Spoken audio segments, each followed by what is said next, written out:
Lecture शुरू करने से पहले एक सेकंड रुको। अगर मैं तुम्हें बोलूं कि बिना किसी एक्सपेरिमेंट किए सिर्फ एक फॉर्मूला देख के तुम बता सकते हो कि वो फॉर्मूला गलत है या फिर सही, तो मानोगे मेरी बात? तुम्हें पता है कि एक्चुअली पॉसिबल है और इसका नाम है डायमेंशनल एनालिसिस। लेकिन उस कॉन्सेप्ट तक पहुंचने के लिए हमें पहले समझना पड़ेगा कि यूनिट्स एंड डायमेंशंस एक्चुअली है क्या। Welcome to the day 1 lecture of units and dimensions. I hope इस लेक्चर को देखने के बाद तुम किसी भी फॉर्मूला को देख के उसको रिवर्स इंजीनियर कर सकते हो और 2 से 3 मार्क्स एग्जाम में गारंटीड इसकी मदद से मिल जाते हैं। So now let's understand base versus derived units.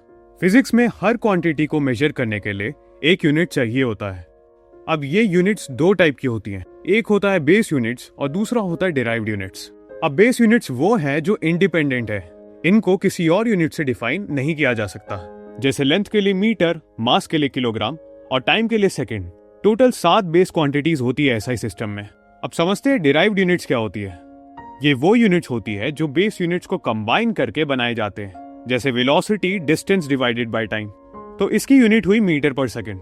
Force की यूनिट किलोग्राम पर सेकंड स्क्वायर। ये सब बेस यूनिट से ही डिराइव हुए हैं, इसीलिए इसका नाम है डिराइव्ड यूनिट्स। अब याद रखना, एग्जाम के अंदर एक कॉमन ट्रिक क्वेश्चन आता है, कौन सा क्वांटिटी बेस है और कौन सा डिराइव्ड। इसको जानने के लिए बस ये याद रखो, अगर क्वांटिटी इंडिपेंडेंटली डिफाइन हो सकती है बिना किसी दूसरी क्वांटिटी के रेफरेंस के, तो वो बेस है, बाकी सारी डिराइव्ड है। अब इन कॉन्सेप्ट्स को समझने के लिए क्विक प्रैक्टिस कर लेते हैं। अब मुझे बताओ, प्रेशर बेस है या फिर डिराइव्ड? मुझे तो लग रहा है बेस है। क्या ये एक्चुअली बेस है? नहीं, ये है डिराइव्ड, क्योंकि pressure equals force divided by area और फोर्स तो खुद डिराइव्ड है। अब बताओ टेम्परेचर क्या है? टेम्परेचर होता है बेस, क्योंकि ये डायरेक्टली केल्विन स्केल से मेजर किया जाता है। एनर्जी क्या होती है? एनर्जी होती है डिराइव्ड, क्योंकि ये मास, लेंथ और टाइम पे डिपेंडेंट है। Now understanding SI system standards. अब जो हमने समझा कि 7 बेस यूनिट्स हैं, इन सभी को यूनिवर्सल स्टैंडर्ड बनाने के लिए एक इंटरनेशनल सिस्टम है, जिसे हम एसआई सिस्टम कहते हैं।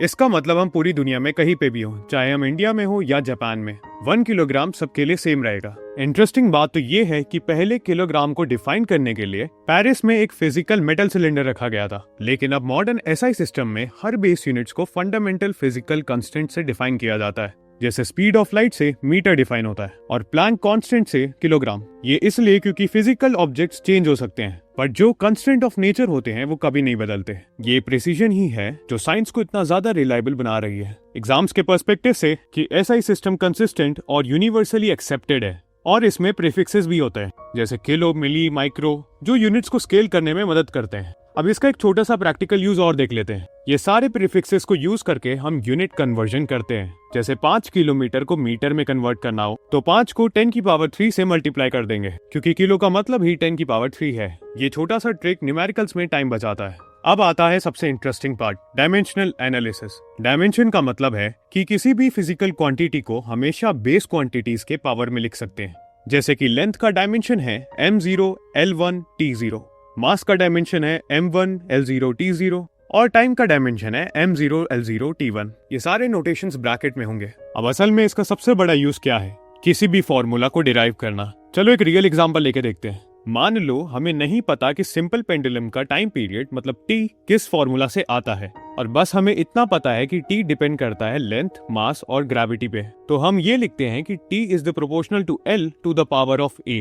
तो अगर पेंडुलम स्लोली लेफ्ट साइड और राइट साइड स्विंग करता है, उस बेसिस पे हम लिखते हैं कि t is proportional to l to the power of a, m to the power of b and g to the power of c, और दोनों साइड्स का डायमेंशन इक्वल करते हैं। अगर मास का पावर कंपेयर करें तो दोनों तरफ b0 निकलता है, मतलब टाइम पीरियड मास पे सिर्फ डिपेंड नहीं करता है। उसके बाद टाइम का पावर अगर कंपेयर करें, विच इज -2c इक्वल्स 1, तो मिलता है 2c इक्वल्स -12, और लेंथ का पावर a प्लस c 0, तो a इक्वल्स +12। ये देखो, हमने बिना किसी एक्सपेरिमेंट के सिर्फ डायमेंशंस यूज करके पेंडुलम का ऑलमोस्ट सही फॉर्मूला निकाल लिया है। बस एक कांस्टेंट रह जाता है जो डायमेंशनल एनालिसिस नहीं बता सकता, वो एक्सपेरिमेंट करने से पता चलता है। चलो एक और एग्जांपल ले लेते हैं, थोड़ा सा टफ।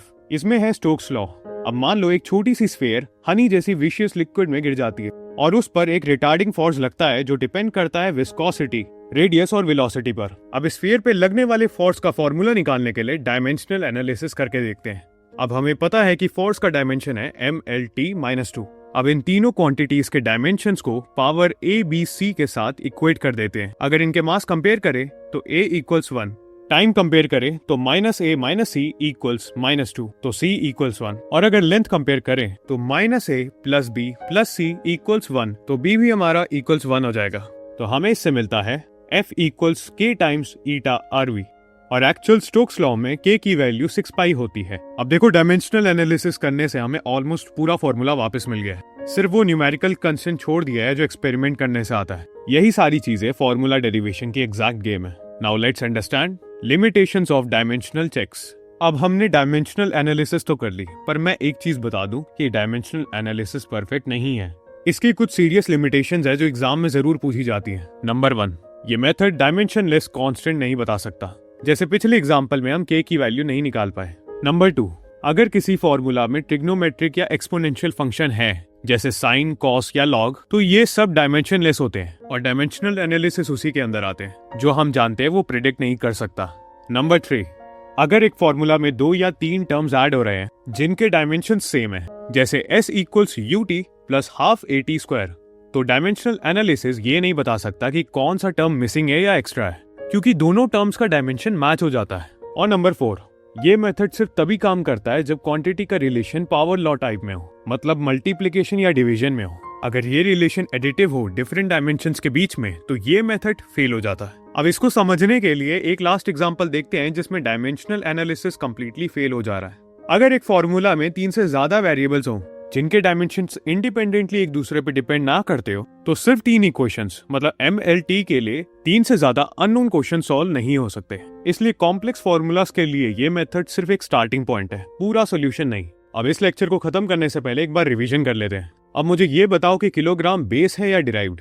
किलोग्राम असल में बेस है, क्योंकि ये डायरेक्टली एक फंडामेंटल स्टैंडर्ड से डिफाइन हो रहा है। क्वेश्चन 2, डायमेंशनल एनालिसिस से हम क्या नहीं निकाल सकते हैं? एक बार सोचो। तो ऑब्वियस ही बात है, जैसा हमने पढ़ा था कि डायमेंशनल एनालिसिस से हम डायमेंशन लेस कांस्टेंट्स नहीं निकाल सकते, जैसा हमने पेंडुलम और स्टोक्स लॉ में देखा था। Question 3, S equals UT plus half AT square check करने में डायमेंशन एनालिसिस क्यों लिमिटेड है? सोच के बताओ एक बार। हमने इसको डिटेल में समझा है।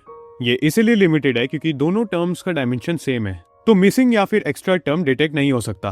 तो पूरे लेक्चर का एक बार समराइज रिकैप कर लेते हैं। आज हमने देखा बेस और डिराइव्ड यूनिट्स में क्या फर्क है, SI सिस्टम कैसे यूनिवर्सल स्टैंडर्ड बनाता है, और डायमेंशनल एनालिसिस से हम कैसे फॉर्मूलाज को डिराइव कर सकते हैं। जो हमने एग्जांपल लिए थे पेंडुलम और स्टोक्स लॉ के साथ, और उनकी लिमिटेशंस क्या है। कुछ डाउट हो तो मेरे को कमेंट में बता देना, मैं उसका रिप्लाई दे दूंगा। मिलते हैं फिजिक्स के डे 2 लेक्चर में। तब तक के लिए bye bye, take care gang.